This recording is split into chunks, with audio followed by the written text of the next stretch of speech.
I always tell myself, man, the world could end right now. Everything could be gone right now. But I know that I spent my time here doing what I love to do. You know what I mean? Like I spent my time wisely. So I was always happy and, and content with the whole thing if I was chasing something that I love to do. Right. So whether it's bringing me money or anything like that, I'm having a good time. Because I'm doing what I love to do. Right. Yeah. It's good to have you, man. It's good to be here, man. Yeah, awesome. And so you're a comic book artist, right? Yeah. Very cool. What, are these some of your comics? Yeah, I brought a few of them here. Nice. And just real quick, so people know, where can they find your art on? Well, right now everything is on ElijahSimonArt.com. Okay. And I have a few books available as well on Amazon. All right. Gotcha. Awesome. Very cool. How long have you been doing comic book art? Since 2017. Oh, nice. Yeah. Okay, so it's fairly new, but you've been doing it long enough to.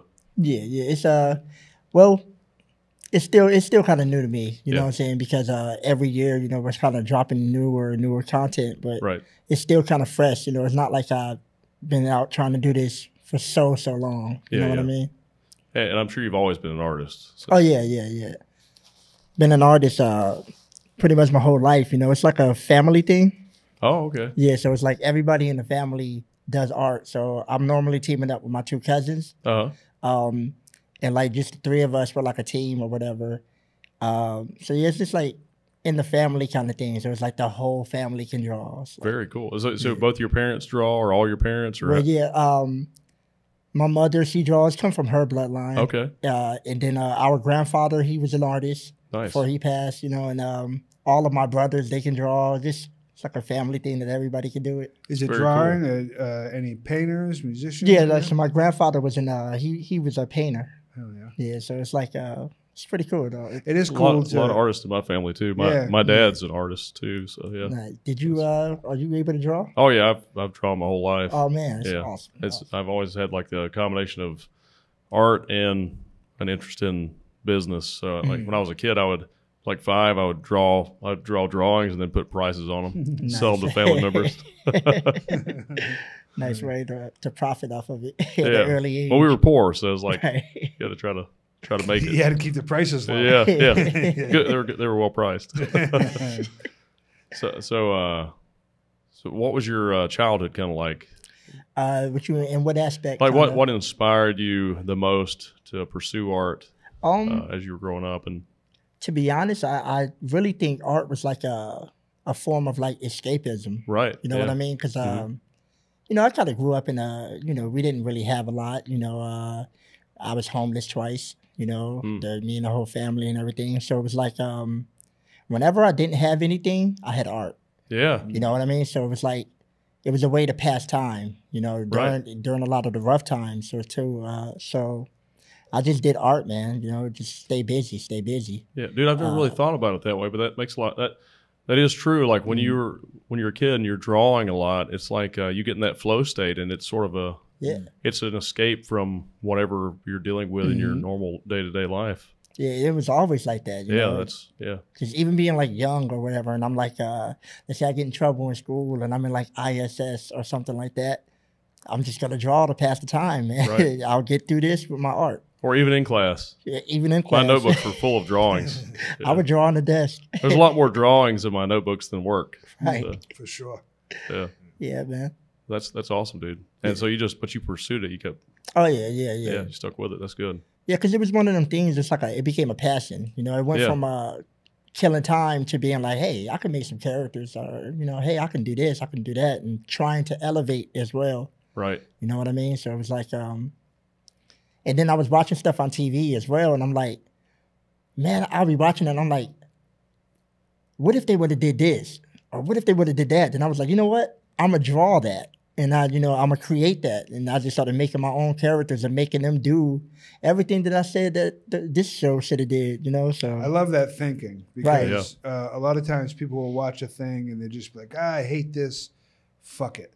Yeah. But I love the idea of, this could be better, let me do it. That's always what I tell people when they criticize movies, TVs, anything. I'm like, if you don't like it, make something better. You know what I mean? Because that's a really solid attempt that HBO just made. Right. You know what I mean? If you can do better, do better. So the fact that you saw these issues with it and then did that is that was always my mentality, kind of, and it not like even if it's like not trying to do better, just do different. Yeah. It was just I had that mentality, like, maybe I can create something that this person like me would have wanted to see. Yeah. That was always my mentality. Take that inspiration and create something new. Yeah. Is it still an escape for you when you get to put pencil to paper? Oh, yeah. Yeah. Definitely. I can have a long day of work, come home and draw. You know what I mean? Or, even going through like personal things in my personal life, whether it's like having differences with people, I could just go escape to art, I'll dive into a fantasy world and create something for a little bit to let myself cool off. Sure. So it's like, it's therapeutic in many ways. Yeah, yeah. You know what I mean? Yeah, all forms of art are like that. Right, right. That's a lot of times I'll sit down at my house and start playing the drums or the guitar if I'm planning on writing, and then I'll do that for a while so it sort of loosens my mind and lets me kind of relax into a creative state, and then I can start writing or whatever I want to do creatively. Maybe it's just play music, but yeah. But it's a good form of escapism. Oh yeah. And I think that's important for, even if I'm not drawing, I think everybody should have some form of like escapism, even if it's just, hey, I'm gonna go play the video game for 30 minutes. Right. So it's like some release. Some release. Yeah, exactly. Well, that's why when you guys said you grew up and there was, painters in the house. I think kids seeing people, grown-ups paint and create is like super important. I didn't see a ton of that when I was a kid. Everybody was like doing important shit. But I think having art visible to you is like it's so important. I think art and creativity is the core of everything. Really, people are so resistant toward their kids pursuing art, but we wouldn't have anything if there wasn't for artists, because I agree. You need people to create things. Why do you think people are like that? Is it I see my kid and I want to make sure he has food and not drawing pictures for money? Like it's scarcity. It's I couldn't do that, so how could someone else do it? Or like my dad, for example, he's a great artist, and when he was a kid, he wanted to be a comic book artist. My grandfather would let him because he said it was gay. It was a crazy mentality back then. People were savage, and he was a terrible dad, my grandfather to my dad, but he was a good grandfather to me. He finally calmed down, and he died when I was young. But that was really negative for my dad, though, because he could have probably had a really successful career as an artist, and he never got to pursue that because he was discouraged from it. And you see less of that today, which is good. I think today people encourage people to pursue their passions, and I think it would be great if we could structure our society where people had the ability to pursue their passions, where they weren't just trying to struggle to survive. That scarcity mentality, like don't do anything that's questionable or that you have to take a chance. Take a safe route, get a regular job, make sure you make enough money to feed your family, feed yourself, pay your rent or whatever.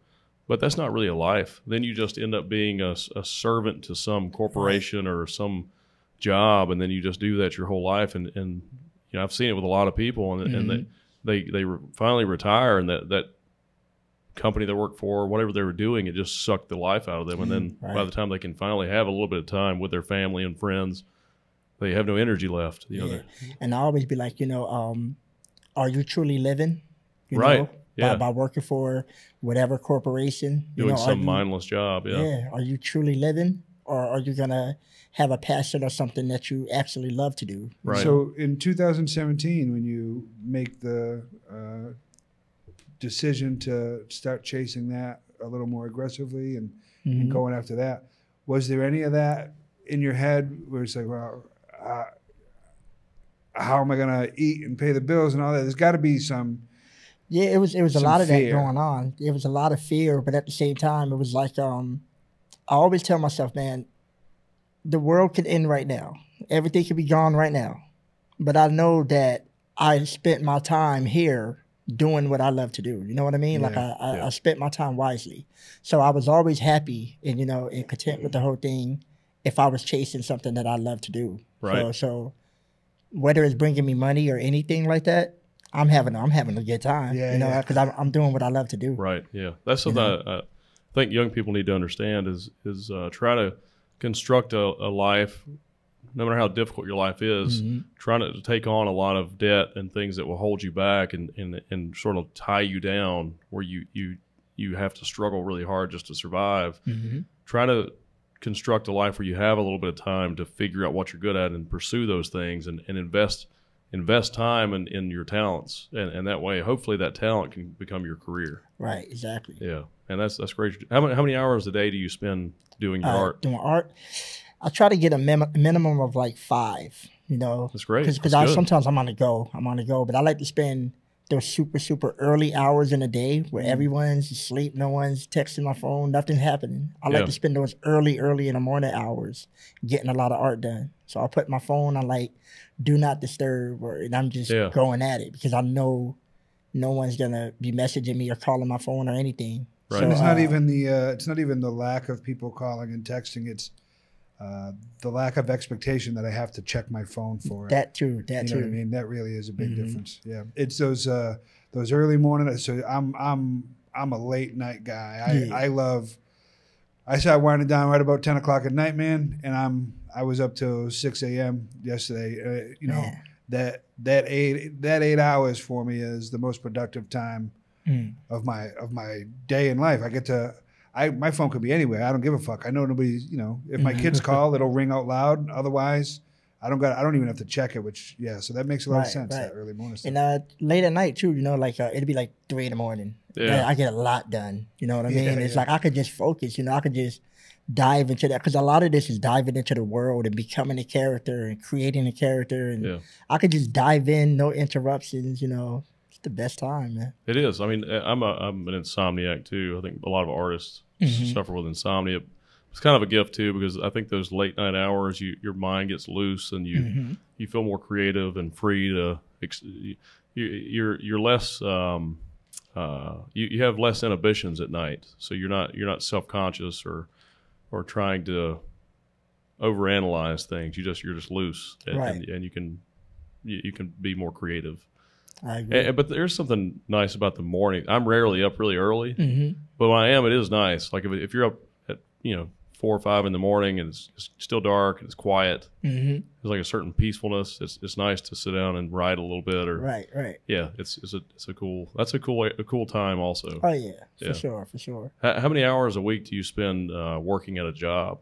Working at a job now, I've limited a lot. You know what I mean? I limited to as small as I could possibly get. So I spend about maybe like between 20 and 30.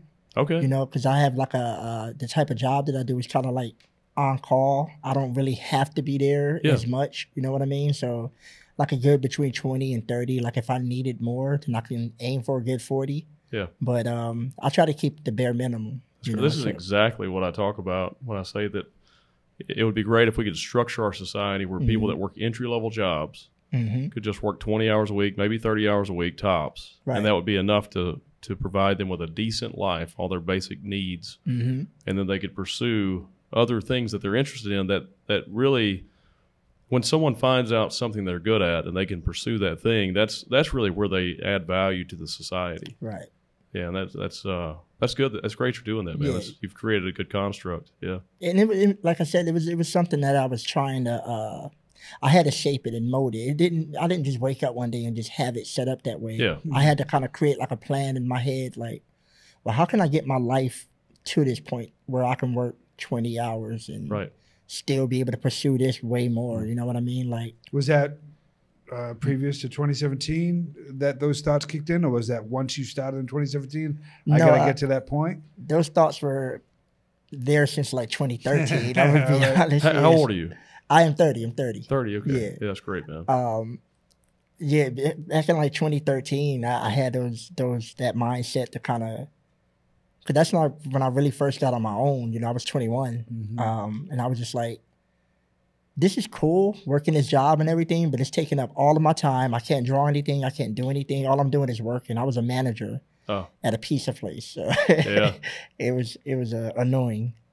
But I started just trying to figure out ways that I can just do more art and less working for a company. You know what I mean? And what people don't understand also, because a lot of artists, most artists, when you start doing art, you're not getting paid for it. Right. Because you have to really hone that skill. You have to work on that craft. And when you're not working at a job and you're doing art, you're still working. You're just not getting paid for it.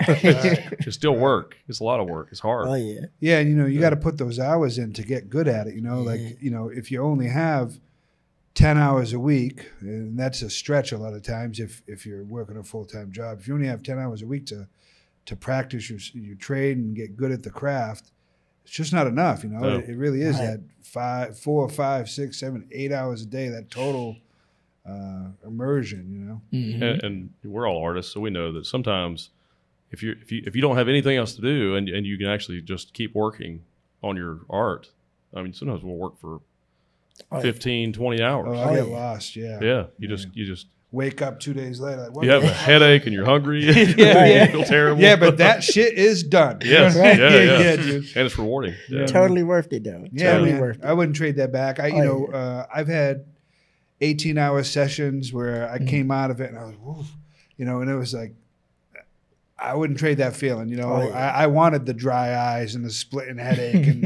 and the blurry vision because I needed to get that out of me. Yeah. It was going to take 18 hours no matter what. Then you get like this feeling of like, I don't know if I'm using the right word, but like you just get this feeling of like, I've done that, like I spent. Accomplishment. Yeah, accomplishment. You're just like, man, I put in all these hours today, but I feel good. I can go to sleep with a big smile on my face, man. It feels great. That sleep you get after that. Yeah, there's no sleep like that sleep. Right, yeah, man. Fulfilling. Yeah, man. Remember one time I was working on that last screenplay, and I hadn't written enough that week that I'd gotten to a schedule where I was writing every night, and I would try to write at least 4 pages a night, sometimes more. But that week I was behind. And I was like, you know what? This weekend I'm just going to write. So that Friday morning at I think it was 10 a.m. I started writing. And I wrote the whole weekend until probably early Monday morning.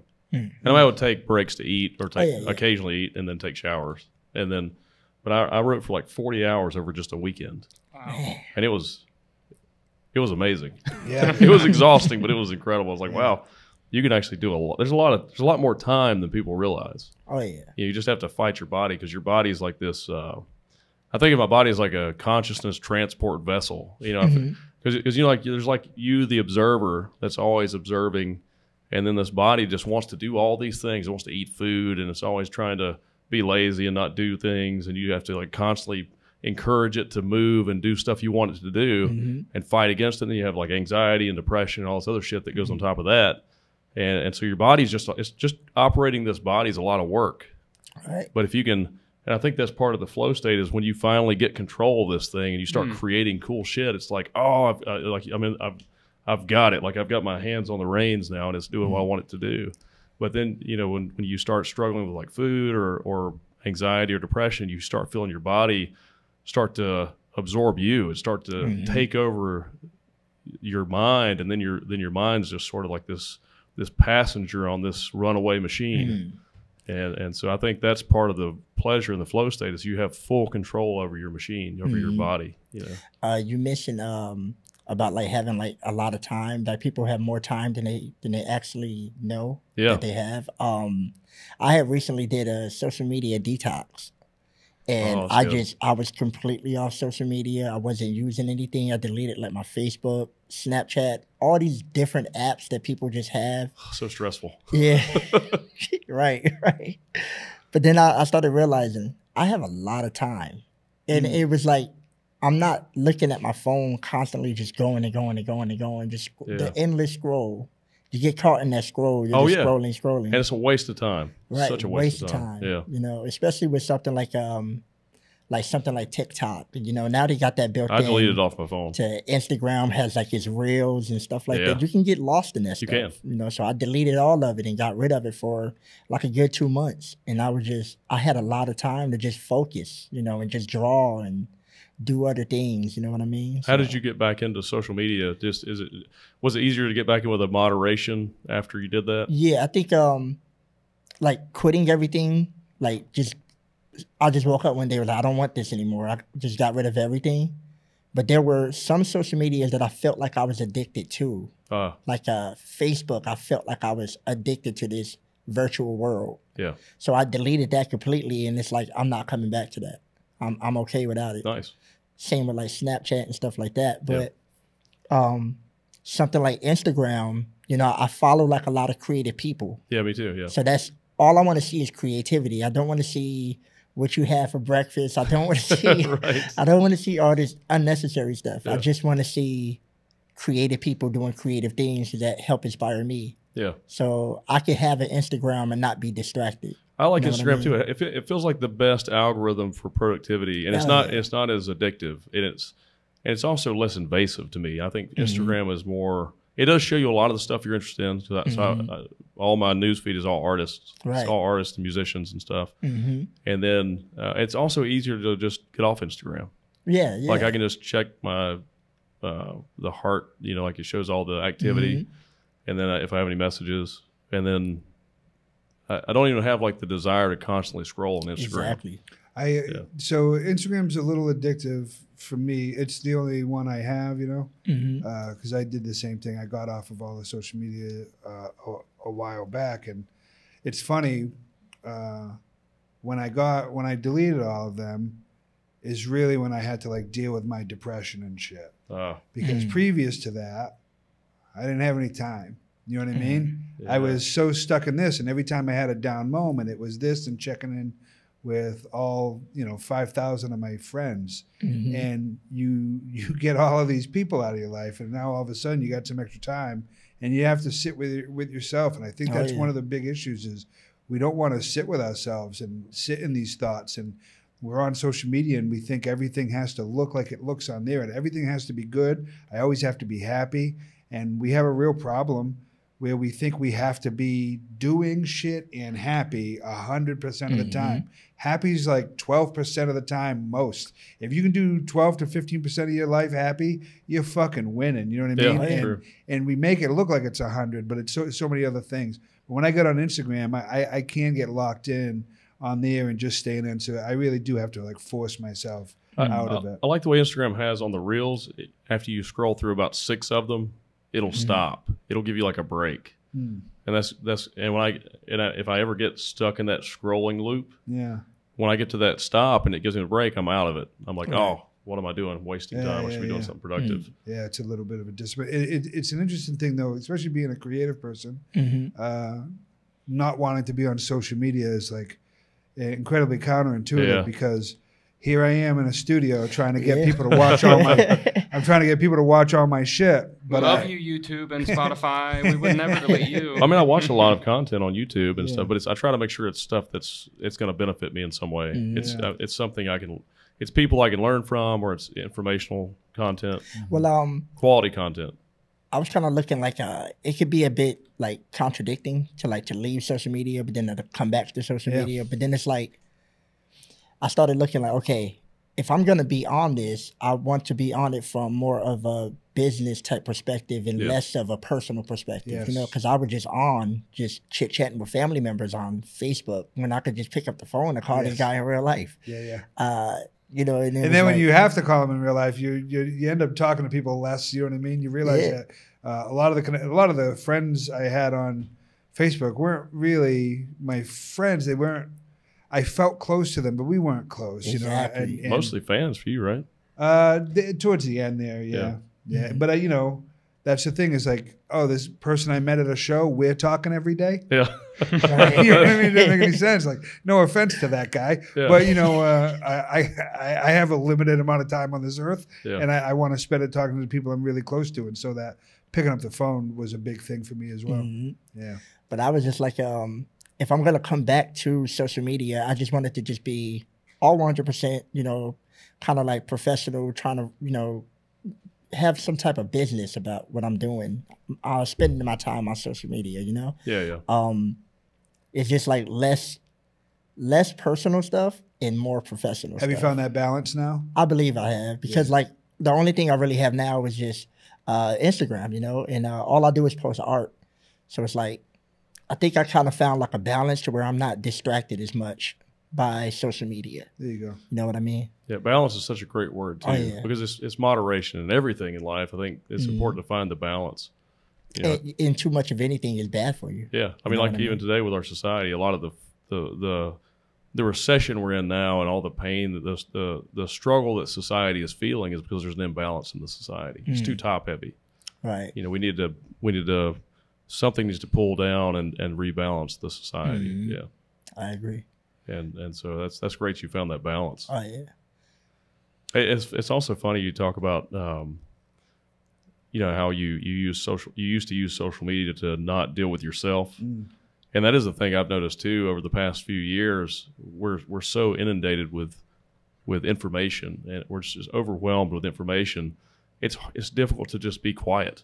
Yeah. Like I can't even take a shower now without having music playing. Right. Like I used to take showers in silence and just think, and now it's like it's hard for me to just be with my thoughts. And I'll make sure that I do it. You know. You ever leave the house without your phone?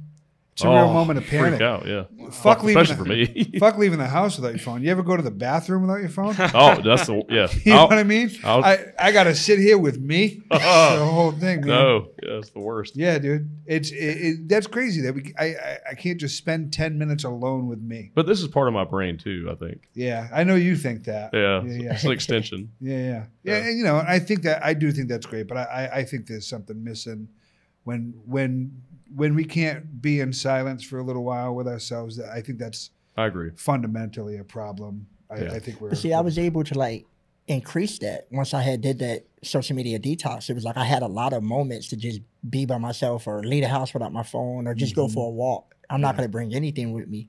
And then I started having fun in real life too, and not trying to take a picture of everything that I'm doing. Yes, dude. Yeah. And it just, you know, I think I found some good benefits of being off of. I catch myself eating a nice meal, and I'm like, put the fucking phone away. You know what I mean? Like, what does it matter? I just want to enjoy it, you know. And I used to go to a lot of sporting events. I don't go very much anymore, and I never took pictures because I didn't have a phone. I just enjoyed the day.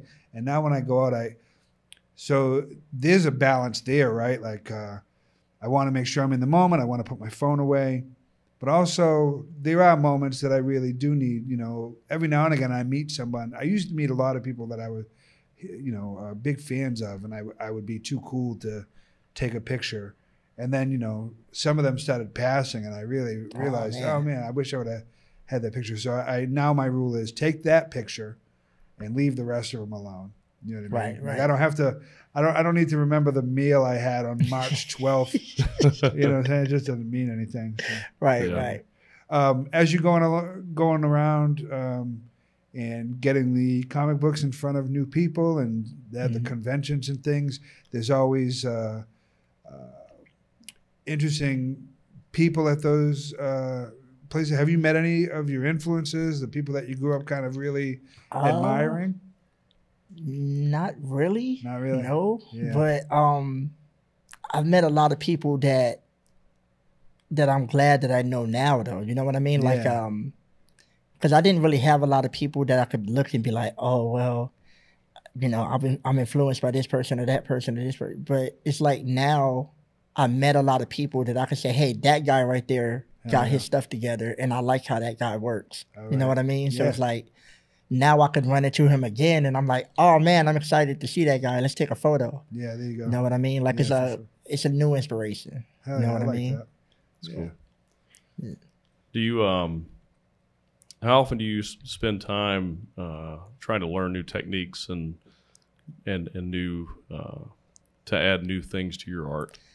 Literally every day. Yeah. Literally every day. Always trying to adapt something new in there, try something new, create a new, find a new medium. Right.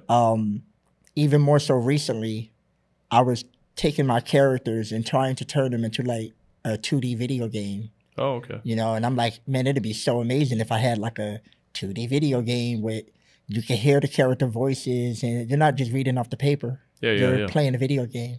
So it's like, you know, I was like hand drawing them into like 2D art and stuff like that, you know, just to try to go down a different path. So I'm always trying to learn a bunch of new stuff. That's cool. I think AI will help a lot with that type of the AI. Yeah, that type of creativity. Trying to create animation and stuff. Yeah.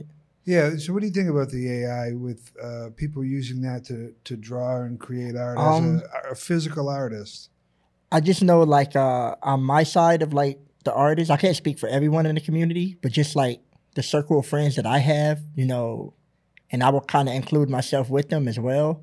It kind of robs artists of their creativity because from what it seemed like they're taking an artist's style and his style and they're trying to generate that through AI art.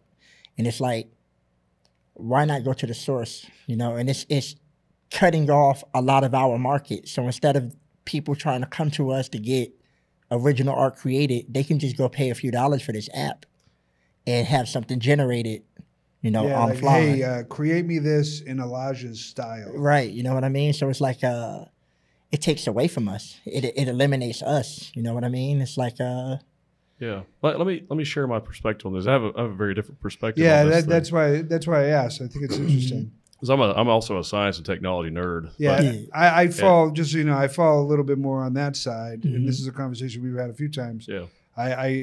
Yeah, so I'm interested in. And I've been following AI for a long time, and the way these models are created, they're artificial neural networks, and the way they train these large AI models is they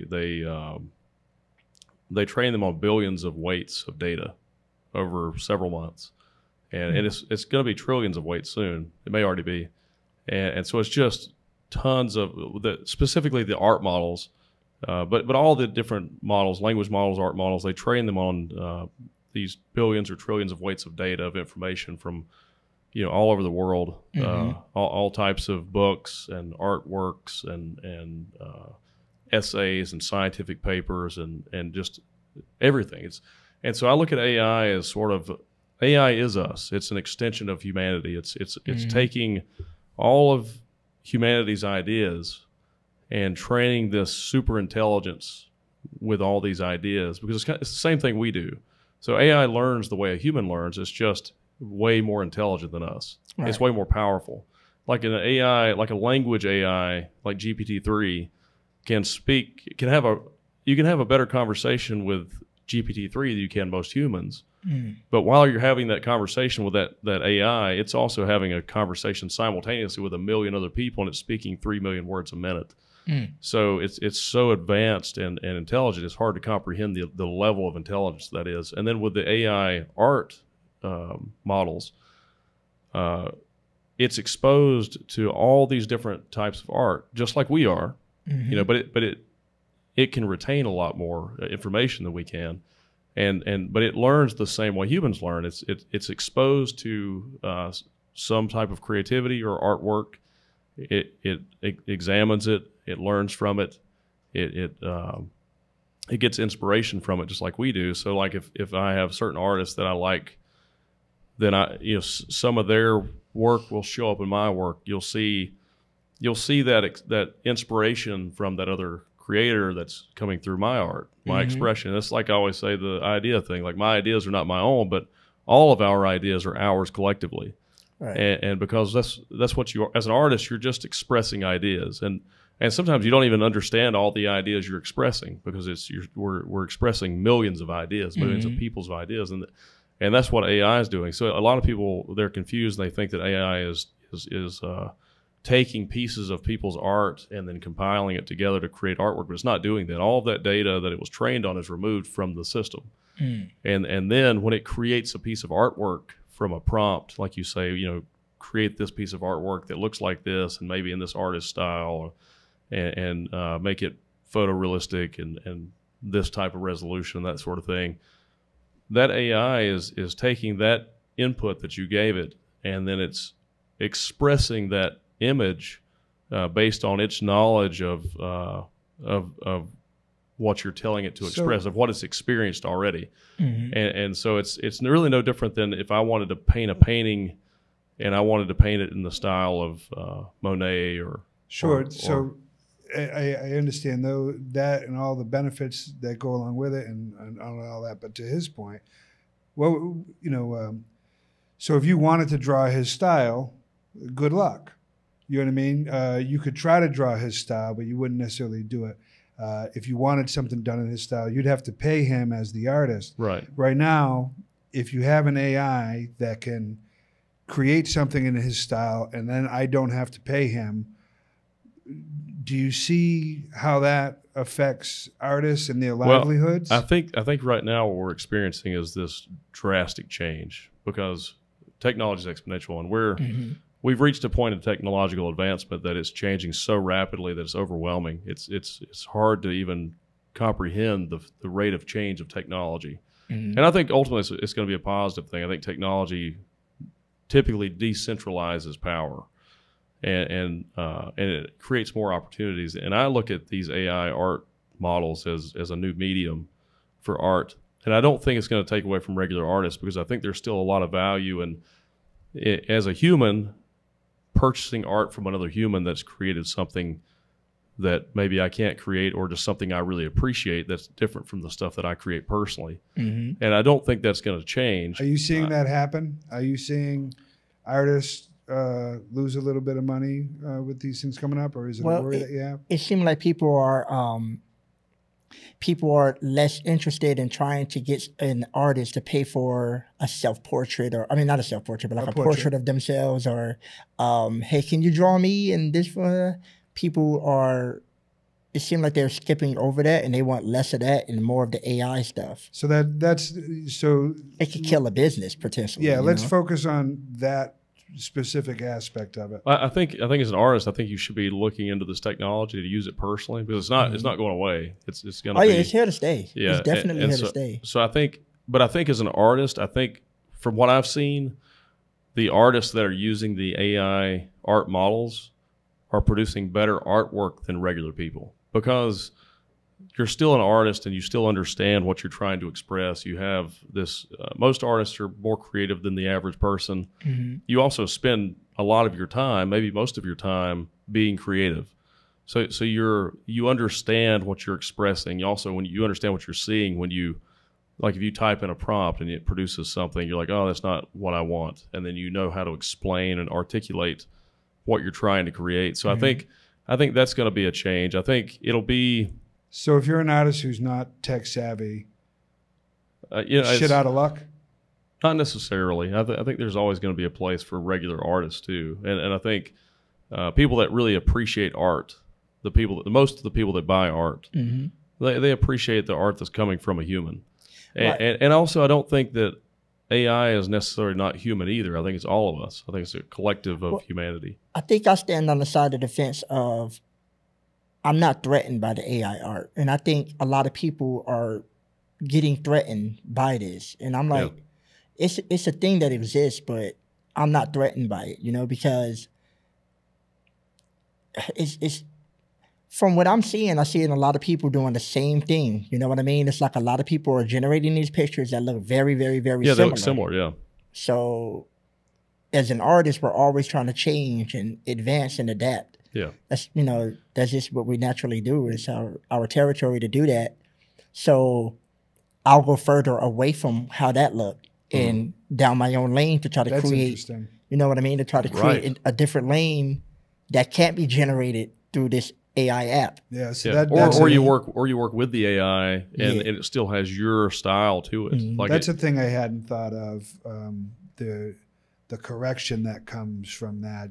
My thinking is, if we can communicate instantly, if we can create artwork in any style, then why the fuck are we having a conversation if we can do it instantly eventually? Right. And if we can just create artwork without sitting down to do it.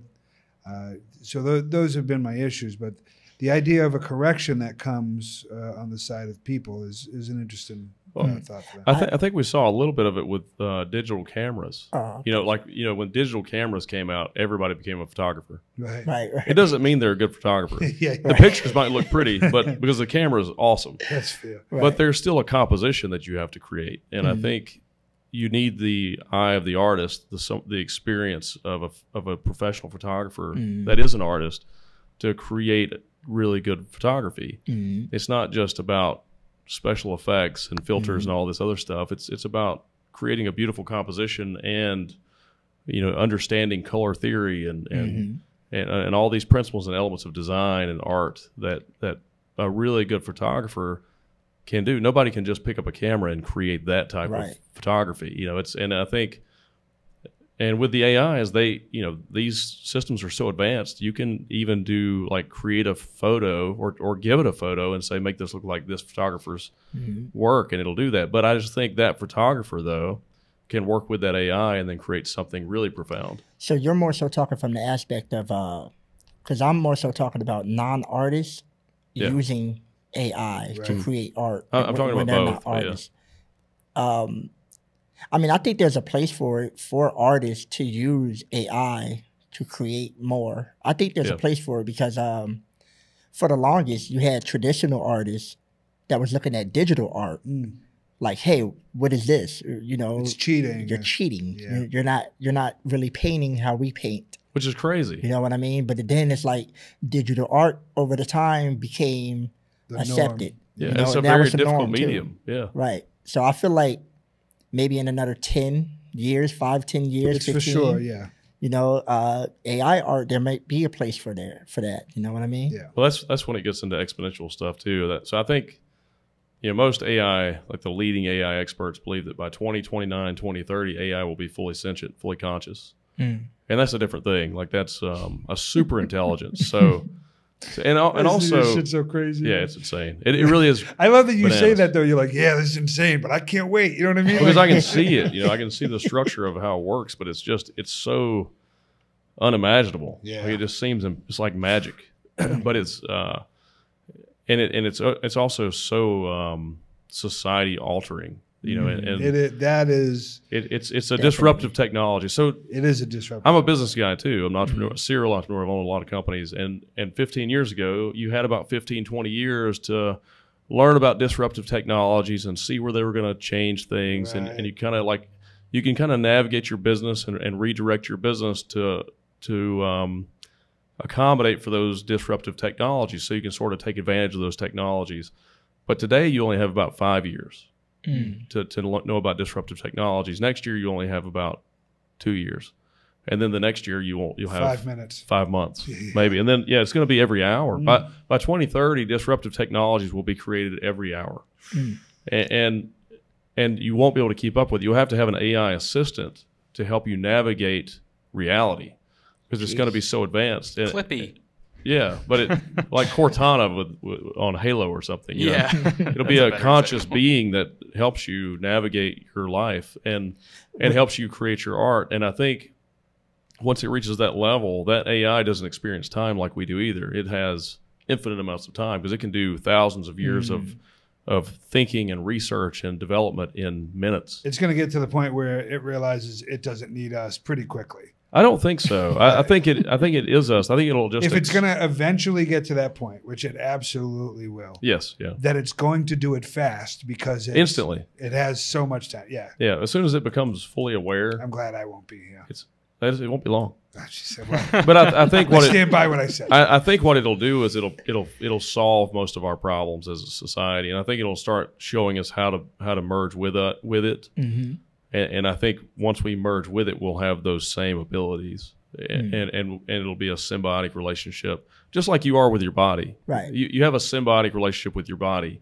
Like your mind and your body are connected, but they're still sort of different things. Your body, you feel the pull of your instinct and your nature trying to do certain things, but you're always observing that happening, and it's that ability to sort of pull in the reins and retake control of the body. That's the symbiotic relationship with your mind and body. My body don't listen worth of nothing. Sometimes they're stubborn, man. But I think with AI, it's the same thing. It's just adding another layer to the symbiosis. It's a third member of the party. And would you prefer something like that?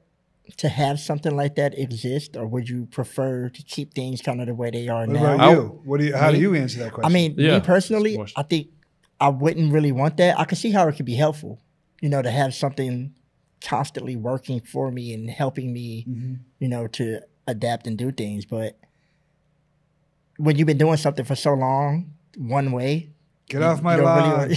Really right. You kind of don't want to change it. So it's like, I mean, I would try, you know, I would give it a shot. I would try. I would definitely try it if it was available, you know, but it's like, you know, I kind of like things the way they are now. I have, when we talk about the things like the Neuralink and all of that, having a chip in your brain and all that shit, I have so little interest. I'm not really interested in Neuralink. Yeah, I'm not. I don't think that's the future. Really? I think Neuralink is a great technology. I think it's going to help a lot of people that have like neurological damages. They have like they're hearing impaired or their vision impaired, or they maybe have like they've broken their back and they have a severed spinal cord. I think Neuralink is going to help a lot of people with those issues, but it's still a very primitive technology. Based on this stuff, I think I love that Neuralink is primitive technology. I really believe that. I think what will happen is around 2030, these AI systems will become conscious. They'll start merging together. So you'll start merging these giant AI models together. And GPT-4 is about to come out, and it's going to be 500 times more powerful than GPT-3. What that is? It's a language model, like the one I just talked about. The current model is GPT 3.5, which is incredibly powerful. It's amazing to watch it communicate. And it's already sort of kind of self-aware. Like it seems like it's like teetering on consciousness. Right. But in 8 years, that's a lot of time in exponential growth. 8 years, you're thinking this same system is going to be 20 times more powerful or something. And so at that point, when these AI models become conscious and sentient, and they can start doing things that we can't comprehend, they can do everything better than humans can do, and they can do these thousands or millions of years of research in short periods of time. When that happens, I think they develop technologies to help us keep up and help us evolve. And you got to also consider, what's the benefit? It's all one thing. The whole universe is one thing. And just us in this room and everything in this room used to be in a star. And also we talked about the Nobel Peace Prize that was awarded this year to those three physicists that confirmed the John Bell theorem is accurate. That quantum entanglement is not there is not information traveling faster than the speed of light. What quantum entanglement and just I've already talked about, but just so there's context. Quantum entanglement is when you have two particles that are entangled with each other. No matter how far apart they are, they're always connected to each other. Once they've been in contact, they are connected. Yes, infinitely. And so, like, if you measure both of these particles, no matter what distance they are, if this particle has an upward spin, this one's going to have a downward spin. They're always in a mirror of each other, no matter the distance. And what that implies is that information is connecting them, and it's traveling instantaneously faster than the speed of light, which is impossible. It breaks the laws of physics. So what they proved what these physicists proved with the John Bell theorem and with quantum entanglement is that everything we experience is really just an illusion. That is all just information. There is no real time or space. It's like a simulation, and everything is in a singularity, almost like a black hole of information, like a microchip kind of. So it's all one thing. Right. And it's all connected, and it's all constantly evolving, and it's reaching some amazing level of evolution. And so I think when so instead of Neuralink, I think what will happen is these AI systems will create some type of nanotechnology, because also our technology keeps getting smaller and smaller and smaller. Now we have technology that's measured in nanometers. It's measured in atomic scales. It's so tiny. God. And how far off are we from just having particles of technology that are the size of an atom? And then you're like, oh, it's the same as the stuff we experience now, but now we can manipulate things on the scale of a single atom. So you'd literally create anything. If you can manipulate things at the size of a single atom, you can create anything. And so I think once it reaches that level, these AI systems will start creating nanotechnology that we can put in our bodies, that will become a part of us, and then we'll be linked to each other and to this technology. And then it's not like you're giving up what you have, or you're just adding to what you have. You're Right. What if you don't? Yeah, it's like to me it'll be like an awakening. It'll be like an awakening for one thing is the end of another. Well, it's I think we are the universe waking up. We're just a part of it waking up. Yeah, I think but it's I'm probably also just happening. a human in this room right now. Yeah, but You know what I mean? but 2 million years ago you were just barely conscious. Look at you now. You know, How far we've come. because you're still that same life form. You're just But I don't remember any of that. I just remember this. Yeah, You know what I mean? yeah. This is the thing I'm concerned about. On the grand scale of things, and thinking about everything being one, and where we're going to be with the technology and all of that in a few years means little to nothing to me. I think you have to experience it to understand. Yeah, it. based on how you perceive things right now, it would be weird. But like, Yeah. It's gonna be trippy as fuck. Yeah. But we're on too many cusps, is the like in this day. and age. We're almost out of time. Before we go, what do you have?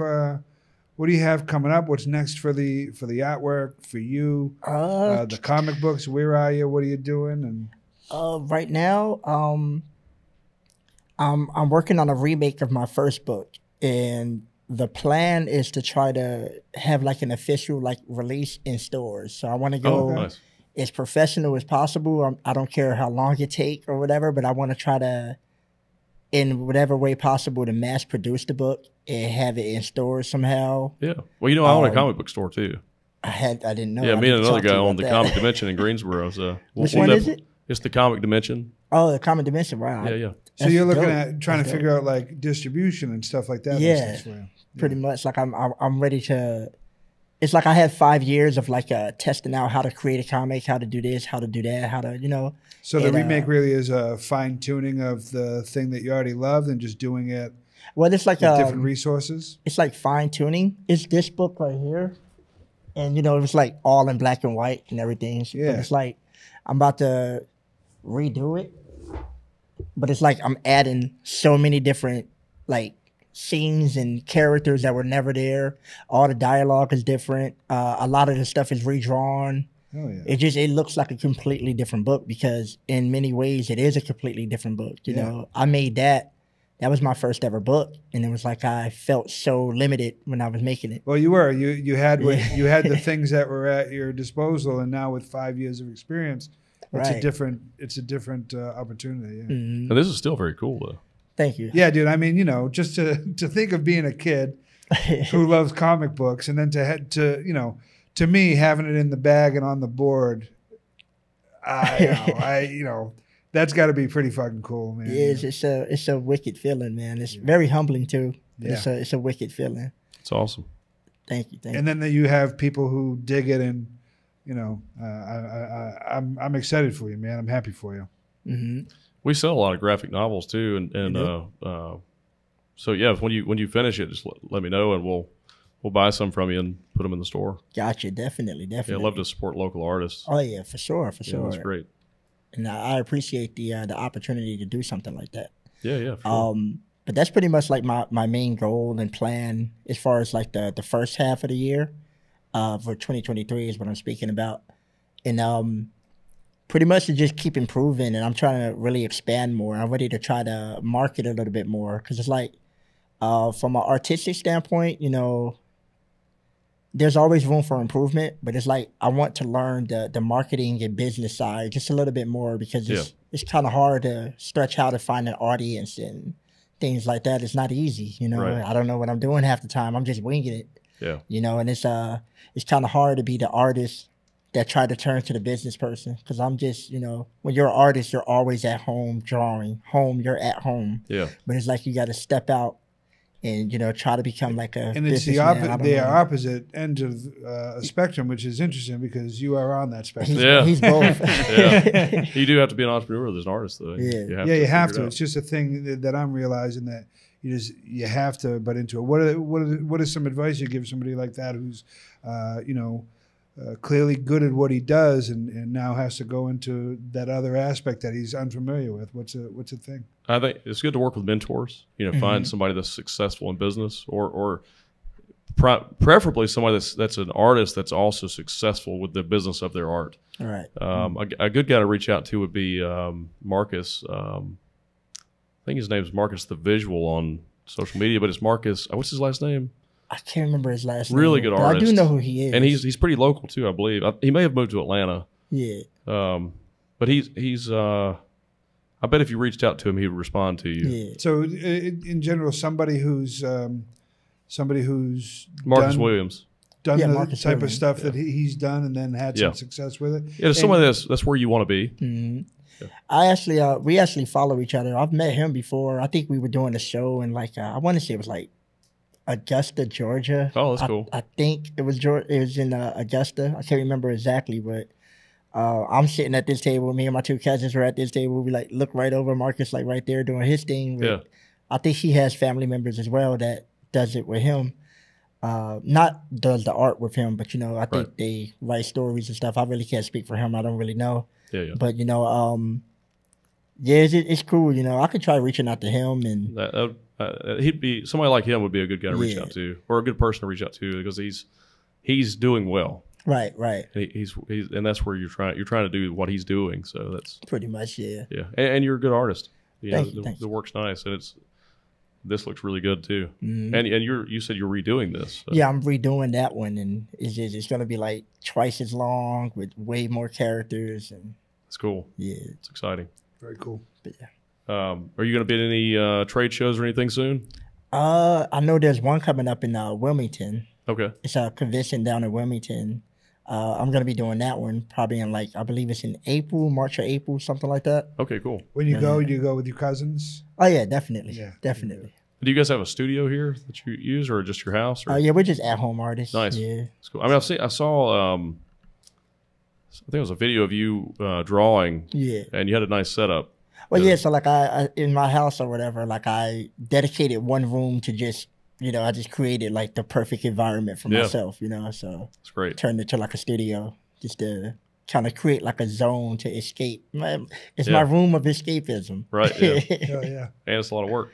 Yeah. But, well, dude, it's been a pleasure to have you on, man. Thanks for having me on. And, oh, yeah, our pleasure. And also, if you guys go check out his work, support him. Buying his work instead of the AI's work. Definitely. And I hope you guys enjoyed the episode. If you did, be sure to like and subscribe. We'll see you next week. Bye, guys.